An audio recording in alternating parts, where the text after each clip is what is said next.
name is Michael Iceland. I'm the outreach coordinator here at the Food Project. So during the summer I work on a lot of special events. We do a lunch series where we invite community members to come out.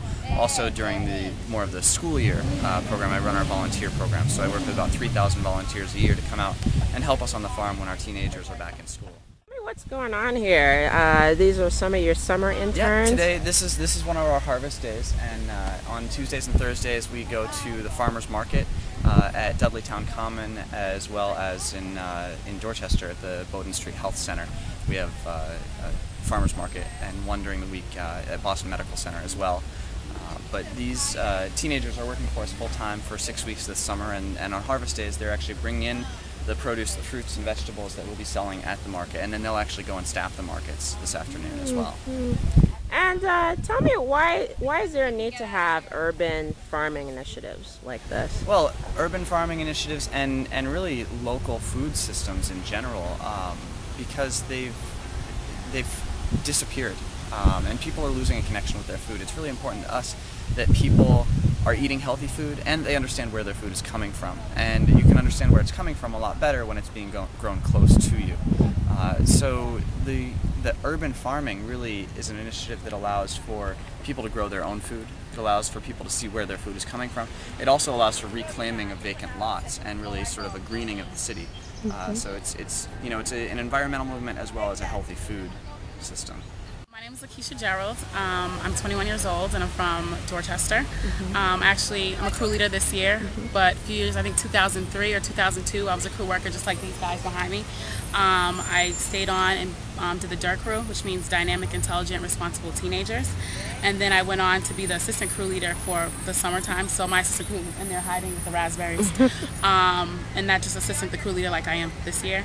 And then I came back and I did different internships, from diversity internships, which we do workshops on diversity and like sexism, racism, and all that stuff. And then I came back and I did BLAST, which is building local agricultural sustainable something. Oh, I forgot. Systems Today. Thank you. I forgot. It's been a while. And then I was a kitchen intern, and then I left for a while, and now I'm back as a crew leader. And basically, my position, I just lead crews. I help with leading workshops, and I help with leading 10 youth, or 11 this year, and then including my assistant crew leader, that makes 12, and I lead them in different types of field work and workshops and different activities. So it's a lot of fun. It's different, very different. It's funny how I like worked my way up. So why do you think it's important to have urban farming initiatives like this?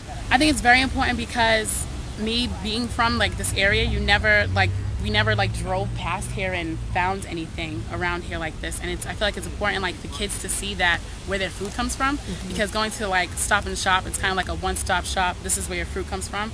I feel like teens, especially, or just kids in general, especially younger kids in Boston or any like urban area, doesn't see like their food comes from the ground. People pick it just like this, and now it's like in your farmer's market or all that. And then it's cool to see that the teens run the farmer's market. So it's cool to see like teens that know what they're doing and they're from like this area and outside areas. So I think it's very important just where your food comes from. What do you think about the environmental, do you feel that an initiative like this will help communities of color to better understand environmental issues?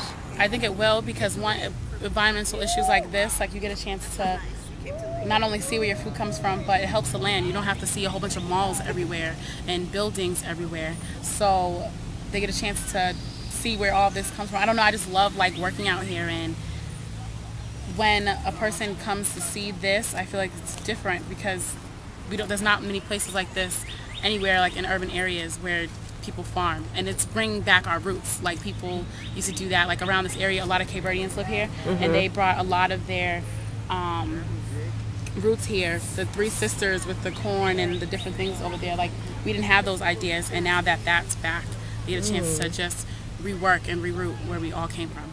Okay, cool.